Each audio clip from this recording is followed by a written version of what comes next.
इंद्रजाल ही तांत्रिक विद्या सिखा दूंगा। तू अपने मन को स्थिर कर ले तथा इस बात को अच्छी तरह समझ ले कि इस विद्या को सीखने के लिए मनुष्य को काम, क्रोध, मद, लोभ, राग, द्वेष, ईर्ष्या से दूर रहना पड़ता है। वही मनुष्य पूर्णतया सफल हो सकता है जो सादगी से जीवन व्यतीत करता हुआ इस विद्या को सीखना चाहे। तो मुझे विद्या को सिखाने में कोई आपत्ति नहीं है, मैं सहर्ष सिखला दूंगा। इंद्र बड़े सोचे में पड़ गया मगर फिर हृदय कड़ा करके बोला, महाराज, मैं आपको विश्वास दिलाता हूँ कि जैसा आपने कहा है वैसा ही करूँगा। तमाम बातों से दूर रहकर भी मैं इस तांत्रिक विद्या को अवश्य सीखूंगा। मैं आपको विश्वास दिलाता हूँ कि जो कुछ भी आप कहेंगे मैं वैसे ही काम करूँगा। इंद्रजाल बृहस्पति ने इंद्र का यह निश्चय देखकर कहा कि जिस प्रकार मैंने जगत गुरु श्री शंकर जी महाराज से यह अनुपम तांत्रिक विद्या सीखी है वही तुमसे वर्णन करता हूँ।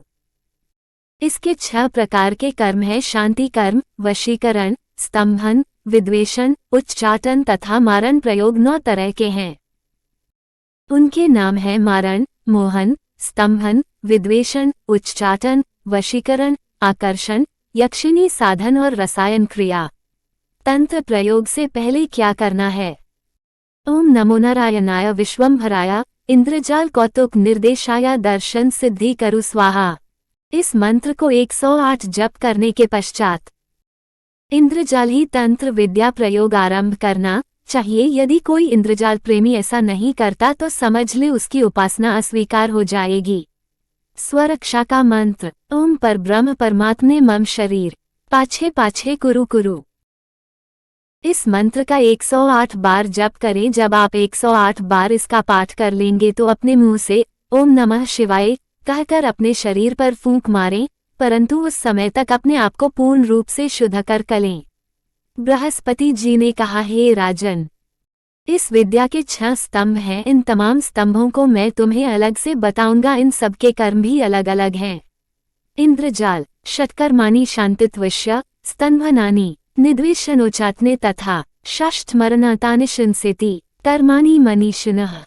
शांति, वशीकरण, स्तंभन, विद्वेषण, उच्चाटन और मारण यही 6 प्रयोग षष्ठ कर्म के रूप जाने जाते हैं।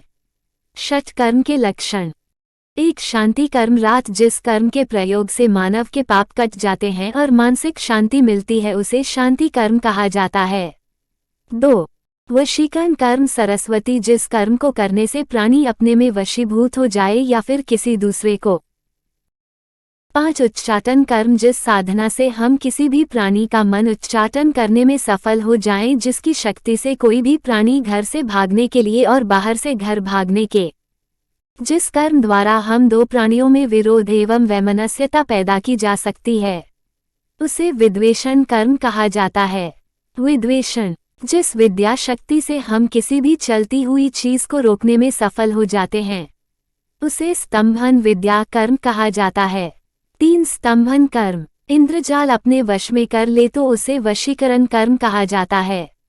अल्पविराम लिए तैयार हो जाए उसे उच्चाटन साधना कर्म कहा जाता है।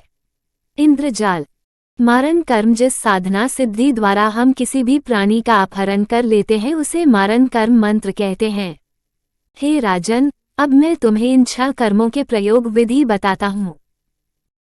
यह विधियां कुल मिलाकर 9 प्रकार की हैं। ऊपर बताए गए 6 कर्मों का प्रयोग 9 विधियों से होता है। इससे पहले मैं तुम्हें इन 6 कर्मों की विधियों के बारे में बताता हूँ।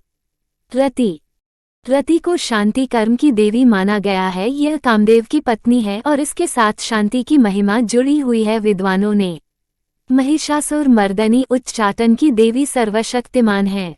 इसकी देवी ज्येष्ठा के नाम से जानी जाती है, जिसकी शक्ति महान है। विद्वेषण माता जगदम्बा भगवान विष्णु की पत्नी है, इसलिए इस देवी को बहुत कोमल और दयावान कहा जाता है।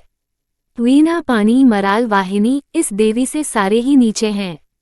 देवी लक्ष्मी माता सरस्वती जी विद्या और ज्ञान की देवी हैं। इसे वशीकरण की देवी भी माना जाता है। इंद्रजाल कहा है रति है, जहाँ शांति है वहाँ सरस्वती। इंद्रजाल की शक्ति से असुरों का नाश हुआ था। महाकाली माँ काली मारन की देवी कहलाती हैं। माँ काली ने सदा से पापियों का नाश करके देवताओं की रक्षा की है। इन 6 देवियों को 6 कर्मों के साथ जेगी 6000 कर्म। आप जो कर्म करना चाहते हैं पहले उसी की ओर सच्चे मन से ध्यान दें, फिर उसकी देवी की विधि पूर्वक पूजा आरंभ करें। इसी से आपको मन चाहा फल अवश्य मिलेगा। कर्माणि प्रयोगम। 6 कर्मों को 9 प्रकार से प्रयोग में लिया जाता है, यह तो आप पहले से ही जान चुके हैं। हे राजन, अब आपको ऋतु विचार में 3 विष